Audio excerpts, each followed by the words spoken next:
You ask Tiger to calculate. This deals with linear inequalities with one unknown. The final result is a greater than negative 27. Let's solve it step by step. Swap sides.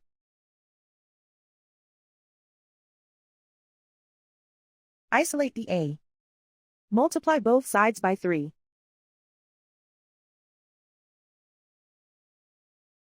Group like terms.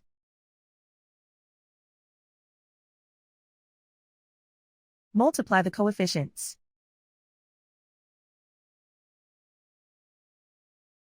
Simplify the arithmetic.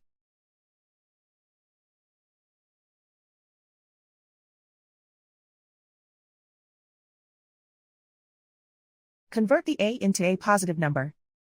Multiply both sides by -1. Whenever you multiply or divide by a negative, reverse the inequality sign.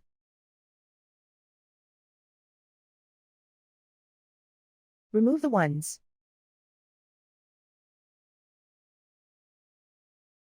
Simplify the arithmetic.